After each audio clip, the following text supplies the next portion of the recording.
Welcome to V999 news. Visakha భూ కేటాయింపుల్లో భారీ భూ కుంభకోణం. వైఎస్ఆర్సీపీ విశాఖపట్నం జిల్లా అధ్యక్షుడు కేకే రాజు ఆగ్రహం. విశాఖలోని వైఎస్ఆర్సీపీ సిటీ కార్యాలయంలో మీడియాతో మాట్లాడిన కేకే రాజు అత్యంత ఖరీదైన భూములను చౌకగా కొట్టేస్తున్నారు అని మండిపడ్డారు.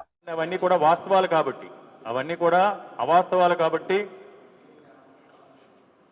నిరూపించలేకపోగా ఈరోజు అధికారంలోకి వచ్చిన మొదటి క్షణం నుంచి ఉత్తరాంధ్ర ప్రాంతం పైన వివక్ష చూపిస్తూ ఉత్తరాంధ్ర ప్రాంత అభివృద్ధికి అడుగడుగునా కూడా మోకాలడ్డుతూ ఎక్కడ విశాఖపట్నం అభివృద్ధి చెందితే, ఎక్కడ ఉత్తరాంధ్ర ప్రాంతం అభివృద్ధి చెందితే అమరావతికి ఎవరో కూడా పెట్టుబడిదారులు రారు.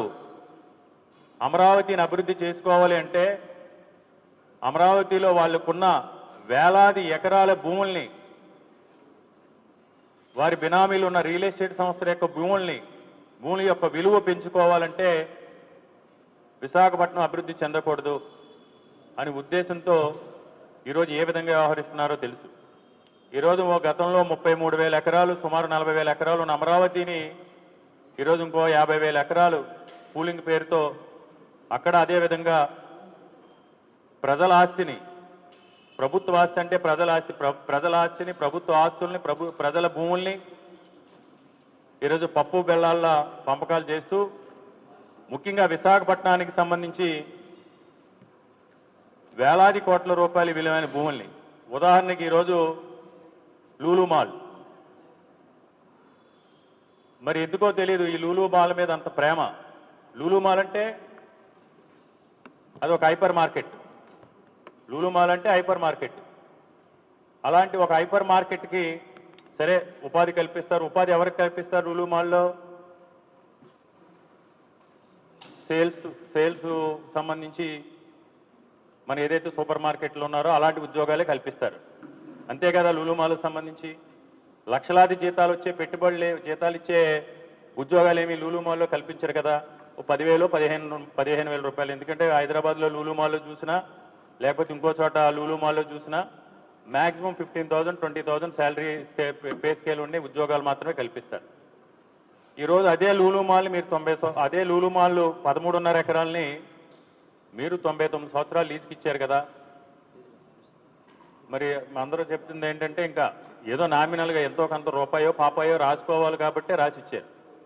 ఈరోజు అదే కనుక మీరు చెప్పారు, చంద్రబాబు నాయుడు గారు ముఖ్యమంత్రి అయిన తర్వాత ఒక మీటింగ్లో నాకు చాలా చేయాలనుకున్నాను, సంక్షేమ పథకాలన్నీ కూడా అమలు చేయాలనుకున్నాను, సూపర్ 6 సూపర్ 7 కూడా అన్ని సంవత్సరంలోపే చేయాలనుకున్నాను, కానీ ఖజానా ఖాళీ అని. అంటే ఖజానా ఖాళీ అవటానికి కారణం ఇక్కడ ఖజానాలో ఉన్న డబ్బులు సింగపూర్ తరలిపోతున్నాయా, లేకపోతే లూలు లాంటి సంస్థలకి ఈరోజు లూలుకు సంబంధించి ఆ ప్రాపర్టీ వాల్యూ సరే ఖజానా ఖాళీ అయిందన్నారు, అది ప్రభుత్వ ఆస్తి. మీరు ప్రభుత్వ ఆస్తిని ఆదాయ వనరుల కింద మార్చాలనుకుంటే మీరు సంపద సృష్టిస్తానన్నారు కదా. ఒక మాదిరి బిల్డర్ని అడిగినా చెప్తాడు, అది కనుక ఒక కమర్షియల్ ప్రాజెక్టుగా ప్రభుత్వమే పీపీపీ మోడల్లో మార్చితే ఏదైతే లూలు మాల్కి సంబంధించి 13.5 ఎకరాల భూమి అయితే ఉందో దాన్ని పీపీపీ మోడల్లో కనుక మీరు ప్రభుత్వ ఆస్తిని సంపద సృష్టించాలనుకుంటే సుమారు దాంట్లో తక్కువ వేసుకుంటే 40 లక్షల ఎస్ఎఫ్టీ కన్స్ట్రక్షన్ చేయొచ్చు. ఈరోజు బీచ్ రోడ్లో ఈ మధ్యనే మీరు ఒక హోటల్ కూడా శంకుస్థాపన చేశారు. ఆ యాజమాన్యం ఈరోజు బీచ్ రోడ్లో ప్రాజెక్టు ఎండాడి దగ్గర జరుగుతుంది. సుమారు బహిరంగ మార్కెట్లో స్క్వేర్ యార్డ్ 14,000 రూపీస్ ఉంది. ఇప్పుడు ఏదైతే ఆర్కే బీచ్ ఏరియా ఉందో, ఏదైతే లూలు మాల్కి ఇచ్చిన ప్రాంతం ఉందో, ఈ దేశంలోనే అత్యంత ఖరీదైన ప్రాంతాల్లో ఒకటి. దేశంలోనే కోస్ట్ ఏరియాలో బీచ్ ఫ్రంట్స్లో అత్యంత ఖరీదైన మెరైన్ డ్రైవ్స్లో అత్యంత ఖరీదైన ప్రాంతాల్లో ఒకటి. అద్భుతమైన సీ ఫ్రంట్ ఉన్నది. మీరు ఏది రకంగా చూసుకున్నా సుమారు 40 లక్షల పైన ఎస్ఎఫ్టీ అది కన్స్ట్రక్షన్లో వస్తుంది.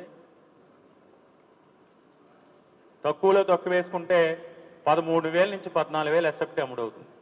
అంటే సుమారు ఆ ప్రాజెక్ట్ వాల్యూ 5,200 కోట్లు. 1,000-1,200 కోట్లు ఇంకా అద్భుతంగా కన్స్ట్రక్షన్ చేశారు. The best. ఇప్పటి వరకు కూడా సౌత్ ఇండియాలోనే ఇలాంటి ప్రాజెక్ట్ లేదనుకున్నా అంటే సుమారు చూసుకున్న 4,000 కోట్ల రూపాయలు సంపద సృష్టించగల ప్రాపర్టీని మీరు రూపాయిన్నరకి 2 రూపాయలకో, అంటే వేలాది కోట్ల రూపాయల భూమిని 99 సంవత్సరాలు లీజుకి ఇచ్చి మీరు ఏ రకంగా సంపద సృష్టిస్తారు? 100% కూడా మీ అంతర్గత ఒప్పందాల్లో భాగంగానే లూలు మాల్కి భూమి కేటాయించి అనేది ఈరోజు విశాఖపట్నం ప్రజలందరూ కూడా చర్చించుకుంటా ఉన్నారు.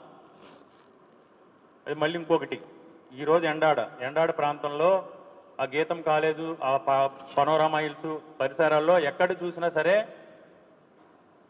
ఈరోజు గజం 70-80 వేల రూపాయలు ఉంది. అంటే ఆ రకంగా చూసుకుంటే సుమారు ఎక్కడ చూసినా సరే తక్కువలో తక్కువ వేసుకున్న ఎకరం 30 కోట్ల రూపాయలు, తక్కువలో తక్కువ వేసుకున్నా. అలాంటి చోట ఒక రియల్ ఎస్టేట్ సంస్థకి ఆ సంస్థ డెవలప్ చేస్తుందంట. ఆ సంస్థ డెవలప్ చేసిన తర్వాత ఐటీ స్పేస్ డెవలప్ చేస్తారంట. ఐటీ స్పేస్ని వేరే ఐటీ కంపెనీలకు లీజుకి ఇస్తారంటే ఆ సంస్థ యొక్క నేచర్ ఆఫ్ బిజినెస్ మనం చూసుకుంటే గతంలో వాళ్ళు చేసిన ప్రాజెక్ట్స్ ఏంటంటే వాళ్ళు ఐటీ కంపెనీలు పెట్టరు, ఐటీ స్పేస్ని డెవలప్ చేసి బిజినెస్ చేసి